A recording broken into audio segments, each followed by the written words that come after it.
Hello everyone, कैसे हैं आप सब। आप सभी का हार्दिक स्वागत है आपके अपने पारिवारिक चैनल सिंह एजुकेशन इंडिया पर। प्यारे दोस्तों, मैं हूं मिस्टर यूके सिंह। आप सभी को अपने इस वीडियो के माध्यम से जो अपना बिहार सिविल कोर्ट का एग्ज़ाम का अभी चल रहा है माहौल, आप सबको पता ही है कि 7 से 8 महीने जो है ना होने वाले हैं। 7 महीने पूरे हो चुके हैं। आप सभी ने जो बिहार सिविल कोर्ट का फॉर्म भरा है, लेकिन अभी तक जो है ना उसका नोटिफिकेशन जारी नहीं हुआ एग्ज़ाम से रिलेटेड। तो मुझे जहाँ तक बिहार सिविल कोर्ट के जुडिशरी जो इसका डिपार्टमेंट होता है और परीक्षा समिति होती है, तो इन दोनों स्रोतों से हमें ये पता चला है कि इस मंथ में यानी कि जून के महीने में आप सभी को एग्ज़ाम से संबंधित कुछ ना कुछ जानकारी जो है ना इन्फॉर्मेशन दे दी जाएगी, सूचना दे दी जाएगी। तो इस प्रकार से आप सभी भाई जो है ना एग्ज़ाम की तैयारी में लगे रहें, धैर्य रखें और मेहनत से अपने एग्ज़ाम की तैयारी करें, क्योंकि आप सभी ने फॉर्म भरा है तो एग्ज़ाम तो होना ही है। तो इस महीने में एग्ज़ाम से रिलेटेड आप सभी को नोटिफिकेशन जारी हो जाएगा और मे भी पॉसिबल ऐसी संभावना बताई जा रही है कि जून के लास्ट में या जुलाई के फर्स्ट वीक में बिहार सिविल कोर्ट के एग्ज़ाम जो है शुरू हो सकते हैं। तो आइए समझते हैं इसके एग्ज़ाम के सिलेबस के बारे में। इस वीडियो के माध्यम से प्यारे दोस्तों, मैं आप सबको बिहार सिविल कोर्ट के स्टेनोग्राफर एग्ज़ाम के सिलेबस के बारे में एक एक टॉपिक जो है आप लोगों को विस्तार से मैं बताने जा रहा हूं। आप सभी को याद होगा जब आप सभी ने फॉर्म भरा था, 20 सितंबर से लेकर 20 अक्टूबर तक जो है ना फॉर्म भरे गए थे। करीब 1 महीना जो है ना आप सभी ने फॉर्म भरा। तो इसमें जो स्टेनोग्राफर का जो पोस्ट था 1562 टोटल पोस्ट था, तो आप सभी ने भरा होगा। आप सभी ने परीक्षा की तैयारी भी ज़ोर शोर से कर ली होगी। अब इस वीडियो के माध्यम से आप समझिए कि जो स्टेनोग्राफर है उसका जो एग्ज़ाम होने वाला है, तो इसका सिलेक्शन प्रोसेस जो है किस प्रकार से होगा और इसका एग्ज़ाम जो है किस प्रकार से लिया जाएगा और एग्ज़ाम में क्या क्या टॉपिक, क्या क्या सब्जेक्ट शामिल होंगे। तो हर चीज़ जो है ना मैंने आपको विस्तार से इसमें बता रहा हूँ, तो ध्यानपूर्वक आप सब समझें। सबसे पहले हम समझेंगे सिलेक्शन प्रोसेस को, यानी कि जो आपका स्टेनोग्राफर एग्ज़ाम है, एग्ज़ाम में जो उसके बाद सिलेक्शन प्रोसेस होगा आप सबका, वो किस प्रकार से होने वाला है। सबसे पहले सिलेक्शन प्रोसेस में आप सबका पीटी होगा, उसके बाद रिटन टेस्ट होगा। रिटन टेस्ट आपका 90 मार्क्स का होगा, 90 नंबर का। उसके बाद आप सभी का स्टेनोग्राफी टेस्ट होगा, यानी कि स्टेनोग्राफी टेस्ट में जो शॉर्ट हैंड टाइपिंग वगैरह होता है, तो उन सब के बारे में टेस्ट लिया जाता है। सिलेक्शन प्रोसेस में सबसे पहले पीटी, उसके बाद होगा आप लोगों का रिटन टेस्ट 90 मार्क्स का, और उसके बाद होगा आप लोगों का स्टेनोग्राफी टेस्ट। अब आइए समझते हैं सिलेबस के बारे में कि इसका जो आप लोगों का सिलेबस है वो किस प्रकार से होने वाला है। सबसे पहले समझिए रिटन एग्ज़ाम का सिलेबस। आपका रिटन एग्ज़ाम जो है ऑफलाइन होगा। ऑफलाइन आप सभी ने पहले भी इससे परीक्षा दिया होगा। ऑफलाइन एग्ज़ाम होगा। OMR जो सीट होती है, OMR सीट जो जिस पे जो है ना गोल गोल खाने बने होते हैं और उसमें हमें एक क्वेश्चन के बदले 4 आंसर होते हैं, तो उसमें से हमें चूज करके वो भरना होता है और OMR सीट पे जो उसको गोल गोल जो है ना उसमें भरने होते हैं। तो ऑफलाइन एग्ज़ाम होगा, OMR सीट भरनी होगी और इसमें जो है नो निगेटिव मार्किंग है। सबसे अच्छी बात है कि इसमें जो है निगेटिव मार्किंग नहीं है। उसके बाद आप सबका इंटरव्यू होगा। इंटरव्यू आप सबका 10 नंबर का होने वाला है। अब समझते हैं कि इसमें कौन कौन से विषय आप सभी के शामिल किए जाएंगे। सबसे पहले समझते हैं इंग्लिश। आपका सबसे पहला विषय है इंग्लिश, जिसमें 25 क्वेश्चन होंगे। उसके बाद दूसरा है हिंदी। हिंदी में भी आप सभी का 25 क्वेश्चन है। उसके बाद है मैथ्स। मैथ्स में आप सभी का 10 क्वेश्चन है। उसके बाद है जीके और सीए, 10 क्वेश्चन है इसमें से। इसमें जीके है जनरल नॉलेज, और सीए जो है ना जो चार्टेड अकाउंटेंट वगैरह के जो कोर्स किए होते हैं स्टेनोग्राफी, तो जनरल नॉलेज जीके और सीए चार्टेड अकाउंट से रिलेटेड ये दोनों को मिला के 10 नंबर के इसमें से आप लोगों से क्वेश्चन पूछा जाएगा। उसके बाद है कंप्यूटर। कंप्यूटर में आप सभी का 20 क्वेश्चन होगा। कंप्यूटर सब्जेक्ट में आप सभी के 20 क्वेश्चन होंगे। इसमें जो आपका रिटन एग्ज़ाम होगा, इसमें आप सभी को 40% मार्क्स जो है नेसेसरी है क्वालिफाइंग नेचर के लिए। इसमें क्वालिफाइंग नेचर का होगा, जिसमें 40% जो है ना हर विद्यार्थी का मार्क्स होना चाहिए, तभी उसको जो है ना क्वालिफाइंग माना जाएगा। अब समझते हैं स्किल टेस्ट। स्किल टेस्ट में क्या होने वाला है, क्योंकि स्टेनोग्राफी का एग्ज़ाम है, तो स्टेनोग्राफी में टाइपिंग, शॉर्ट हैंड जो है ना मेन होता है, क्योंकि स्टेनोग्राफी का मेन काम ही होता है कोर्ट में टाइपिंग वगैरह करना। वो चाहे हिंदी में टाइपिंग करनी हो, चाहे इंग्लिश में टाइपिंग करनी हो, उसके बाद कुछ जो शॉर्ट हैंड का लैंग्वेज होता है उसका इस्तेमाल करना होता है। तो स्टेनोग्राफी में स्किल टेस्ट जो है ना नेसेसरी है। तो स्किल टेस्ट में समझिए कि आप सबको किस प्रकार से स्किल टेस्ट होने वाला है। इसमें स्किल टेस्ट सबसे पहला होगा शॉर्ट हैंड, और स्किल टेस्टिंग इंग्लिश में होगा।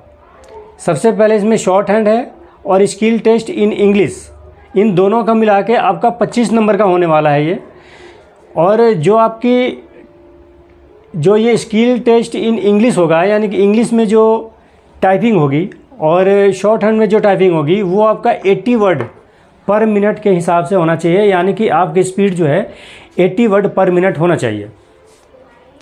अब दूसरा है आपका शॉर्ट हैंड, उसके बाद स्किल टेस्ट इन हिंदी। पहले में था शॉर्ट हैंड और स्किल टेस्ट इन इंग्लिश, जो कि 25 नंबर का है, और दूसरे नंबर पे आप सभी का है shorthand plus skill test in Hindi.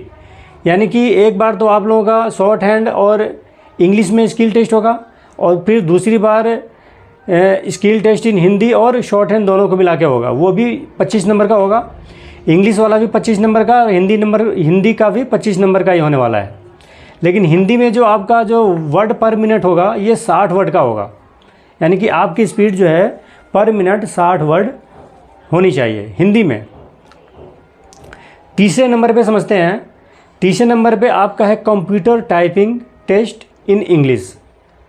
जो हमारे भाई कंप्यूटर टाइपिंग वगैरह जानते होंगे, तो उनको computer typing test in English में देना होगा, जो कि 15 नंबर का आपका होने वाला है। इसमें आपका 40 वर्ड पर मिनट का होगा।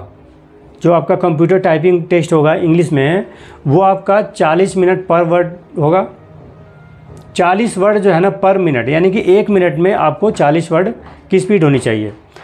उसके बाद computer typing test in Hindi, यानी कि पहले तो इंग्लिश में कंप्यूटर टाइपिंग होगा, फिर दूसरे नंबर पे आपका हिंदी में होगा कंप्यूटर टाइपिंग, जो कि 15 नंबर का होगा ये भी। और इसमें जो है ना 30 वर्ड माना गया है पर मिनट, यानी कि इंग्लिश में आपका 40 वर्ड होना चाहिए पर मिनट, और हिंदी में 15, और हिंदी में जो है ना आपका 30 वर्ड होना चाहिए। यहाँ आप देख रहे हैं ये दोनों, इंग्लिश में कंप्यूटर टाइपिंग जो होगा आपका 40 वर्ड पर मिनट, और हिंदी में जो होगा वो 30 वर्ड पर मिनट का होगा। अब 5वें नंबर पे आपका है कंप्यूटर प्रोफिशिएंसी टेस्ट, जो कि 10 नंबर का होने वाला है। कंप्यूटर प्रोफिशिएंसी टेस्ट का मतलब होता है कि आपने जो भी कंप्यूटर बेसिक सीखा है या 1 ईयर डिप्लोमा कोर्स किया है, उसमें से आपको MS वर्ड के बारे में, MS एक्सेल के बारे में, इंटरनेट सर्फिंग स्किल के बारे में पूछा जाएगा। यानी कि इसमें कंप्यूटर टाइपिंग के साथ साथ कंप्यूटर के बारे में आप सभी को नॉलेज होना ज़रूरी है, और स्टेनोग्राफी का आप सभी को जो है ना एक सर्टिफिकेट भी होना ज़रूरी है। क्योंकि जैसे एग्ज़ाम आप पास करते हैं, आप इंटरव्यू के लिए जाएंगे, डॉक्यूमेंट वेरिफिकेशन के लिए जाएंगे, तो उसमें आप सभी से जो है ना सभी डॉक्यूमेंट के साथ साथ जो आपने कंप्यूटर किया हुआ है या शॉर्ट हैंड किया हुआ है जहाँ से भी, तो राज्य सरकार से मान्यता प्राप्त किसी भी इंस्टीट्यूट का आपके पास कंप्यूटर का जो है ना स्टेनोग्राफी का जो है ना एक सर्टिफिकेट होना चाहिए। अब समझते हैं मेरिट ऑन मेन पेपर और इंटरव्यू। आपका जो मेरिट लिस्ट बनेगा, मेरिट लिस्ट जो बनेगा वो जो मेन पेपर और इंटरव्यू के हिसाब से आप लोग क्वालिफाइंग करेंगे। यानी कि जो भी मेरिट लिस्ट वहाँ तैयार होगी, जो मेन पेपर आपका रिटर्न एग्ज़ाम का होगा, मेन पेपर आपका यही माना जाएगा रिटर्न एग्ज़ाम का, जो कि 40% इसमें मार्क्स होने चाहिए। जिस विद्यार्थी के 40% मार्क्स होंगे उसको क्वालिफाइंग माना जाएगा। और उसका इंटरव्यू, यानी कि मेन पेपर और इंटरव्यू, ये आपको जो है ना सिलेक्शन दिलाएगा। मेरे सभी प्यारे विद्यार्थियों, इस बात को एकदम अच्छी तरह से समझ लें कि आपका जो है ना रिटर्न एग्ज़ाम जो मेन पेपर होगा वो, और प्लस में इंटरव्यू, यही 2 चीज़ जो है ना आपको सिलेक्शन दिलवा सकता है बिहार सिविल कोड के स्टेनोग्राफी के टेस्ट में। उसके बाद समझते हैं एक्यूरेसी। एक्यूरेसी क्या होता है? Short hand, Hindi and English, इसमें 95% एक्यूरेसी होनी चाहिए। यानी कि जो टाइपिंग जानते हैं हिंदी और इंग्लिश में, और जो टाइपिंग टेस्ट लिया जाएगा, तो उनकी जो है ना टाइपिंग करने की जो स्पीड होगी या वर्ड पावर का जो भी स्पीड होगा, उसमें स्पेलिंग मिस्टेक वगैरह जो है ना नहीं होनी चाहिए। वो एकदम साफ़ सुथरे ढंग से उसमें एक्यूरेसी होनी चाहिए, साफ़ सुथरे ढंग से आपको टाइपिंग आनी चाहिए हिंदी और इंग्लिश में, और वर्ड में जो स्पेलिंग मिस्टेक होता है ये नहीं होना चाहिए। इसमें आप सभी को 5% की छूट दी गई है। यानी कि एक्यूरेसी में आप सबको जो है ना 95% जो है ना आपको एक्यूरेसी दिखानी होगी टाइपिंग में, हिंदी और इंग्लिश में 5% की छूट है। अगर 5% कोई विद्यार्थी गलती करता है या थोड़ा सा उसका कम या ज़्यादा रहता है, तो उसको जो है ना सिलेक्शन दे दिया जाएगा, उसको पास कर दिया जाएगा। उसके बाद टाइपिंग इसमें हिंदी और इंग्लिश है, तो इसमें आपका 90% होगा। जो हिंदी इंग्लिश है इसमें 95% है, और इसमें जो हिंदी टू इंग्लिश है वो इसमें 90% है। यानी कि इसमें आपको 90% तक एक्यूरेसी होनी चाहिए, और इस शॉर्ट हैंड और हिंदी इंग्लिश में आपको 95% तक की जो है ना एक्यूरेसी होनी चाहिए। उसके बाद समझते हैं जो आपका रिजर्व्ड टेस्ट है, यानी कि 75% जो आपका टेस्ट रिजर्व्ड है वो हिंदी और इंग्लिश दोनों लैंग्वेज का है। यानी कि जो विद्यार्थी जो है ना हिंदी और इंग्लिश में करना चाहेंगे उनके लिए है 75% रिजर्व है। और जो बिलिंगुअल हैं, बिलिंगुअल का मतलब कि दोनों, यानी कि जो दोनों में करना चाहते हैं, यानी कि हिंदी में भी और इंग्लिश में भी दोनों में करना चाहते हैं, तो उनके लिए 25% जो है ना सीट रिजर्व है। और जो एक भाषा में करना चाहते हैं, या हिंदी में या इंग्लिश में, तो उनके लिए जो है ना 75% सीट रिजर्व है। और जो दोनों में करना चाहते हैं, जो बिलिंगुअल हैं, तो उनके लिए 25% जो है ना सीट आपका रिजर्व है। तो इस प्रकार से प्यारे विद्यार्थियों, आप सभी ने समझा कि बिहार सिविल कोड का जो स्टेनोग्राफी टेस्ट है, इसमें आप सभी के लिए किस प्रकार से सिलेबस जो है आने वाला है, किस प्रकार से। एक बार मैं फिर से रिपोर्ट कर दे रहा हूँ आप सबके लिए। आपका सबसे पहले सिलेक्शन प्रोसेस होगा, जिसमें पीटी और रिटन टेस्ट 90 मार्क्स का लिया जाएगा। उसके बाद आप सभी का स्टेनोग्राफी टेस्ट होगा। उसके बाद जो सिलेबस आपका रिटन एग्ज़ाम का है, उसमें ऑफलाइन एग्ज़ाम होगा, जिसमें OMR शीट भरी जाती है, इसमें नो नेगेटिव मार्किंग है। और उसके बाद आपका इंटरव्यू होगा 10 नंबर का।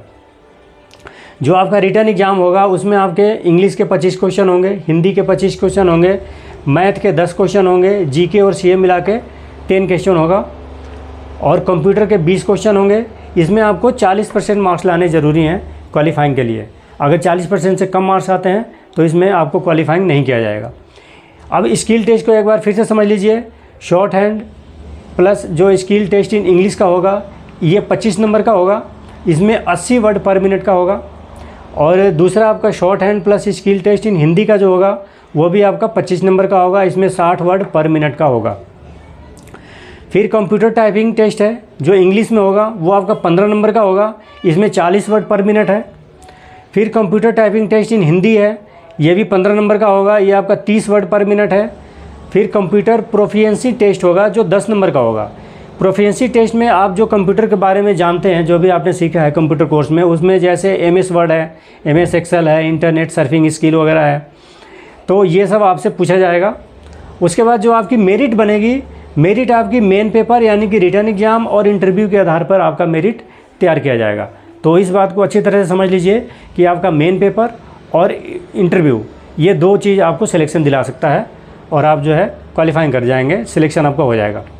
एक्यूरेसी आपका शॉर्ट हैंड हिंदी इंग्लिश में 95% की होनी चाहिए, और टाइपिंग आपकी जो हिंदी और इंग्लिश की होगी उसमें 90% होना चाहिए। यानी कि शॉर्ट हैंड जो हिंदी इंग्लिश का होगा वो 95% में, और जो टाइपिंग होगी वो हिंदी इंग्लिश की होगी उसमें 90% एक्यूरेसी होनी चाहिए। एक्यूरेसी का मतलब होता है कि जो भी आप टाइप करेंगे या जो भी शॉर्ट हैंड का टेस्ट देंगे उसमें 95% और टाइपिंग में 90% की एक्यूरेसी होनी चाहिए। यानी कि 5 से 10% अगर आप गलती करते हैं तो उसको नेगेटिव मार्किंग में नहीं जोड़ा जाएगा, वो आपको जो है ना सिलेक्शन दे दिया जाएगा, आपको पास कर दिया जाएगा। तो इसलिए एक्यूरेसी का विशेष ध्यान रखना है जो भी हमारे स्टेनोग्राफर के जो भी भाई हैं। तो प्यारे भाइयों, आप सभी ने इस वीडियो के माध्यम से समझा कि आप सभी का जो बिहार सिविल कोड का जो एग्ज़ाम का सिलेबस है, एग्ज़ाम का जो पैटर्न है, वो किस प्रकार से होने वाला है और आपको किस प्रकार से तैयारी करनी है। आप सभी के लिए मेरी तरफ से बहुत सारी शुभकामनाएं हैं कि आप सभी जो है ना अच्छी प्रकार से एग्ज़ाम की तैयारी करें और एग्ज़ाम को दें और एग्ज़ाम को क्वालिफाई करके आप सभी अपना सिलेक्शन लें। इस वीडियो में मैंने आप सभी को जो भी बताया, आप मुझे उम्मीद है कि आप सब अच्छी प्रकार से समझ गए होंगे और वीडियो को पॉज करके इस बोर्ड पर से आप जो है ना नोट कर सकते हैं, अपना रजिस्टर में लिख सकते हैं कि क्या क्या सिलेबस में है और उसको भली प्रकार से तैयारी कर सकते हैं। अब अगली वीडियो में मैं आप सभी को जो भी बिहार सिविल कोड के मेरे विद्यार्थी हैं जिन्होंने प्यून का या क्लर्क का, स्टेनोग्राफर का जो भी फॉर्म भरा है, उसमें पर सब्जेक्ट के हिसाब से मैं आप सभी को बताने वाला हूं कि जैसे मान लीजिए कि प्यून में आप सभी ने फॉर्म भरा है, इसमें आपका 35 नंबर का हिंदी है, 35 नंबर का मैथ्स है और 15 नंबर का इंग्लिश है। तो मैथ्स में क्या क्या टॉपिक आने वाले हैं, कौन कौन से सब्जेक्ट आने वाले हैं, क्या क्या उसमें टॉपिक होगा मैथ्स में, इंग्लिश में क्या क्या टॉपिक होगा, हिंदी में किस प्रकार से आप सब तैयारी करेंगे, किस प्रकार से उसके टॉपिक होंगे, एक एक चीज़, एक एक पॉइंट जो है ना मैं आप सभी को बताने वाला हूँ अपने वीडियो के माध्यम से। तो मेरे वीडियो का इंतज़ार करें और वीडियो को हमेशा पूरा देखें, यानी कि पूरा देखने से आप सभी को एक एक चीज़, एक एक टॉपिक विस्तार से समझ में आता है और आप सब जो है ना भली भांति फिर तैयारी कर पाते हैं और हर चीज़ को समझ पाते हैं। फ़िलहाल इस वीडियो में इतना ही, अब मिलते हैं अगले वीडियो में। आप सभी के लिए अंत में ढेर सारी शुभकामनाएँ। जय हिंद, जय भारत।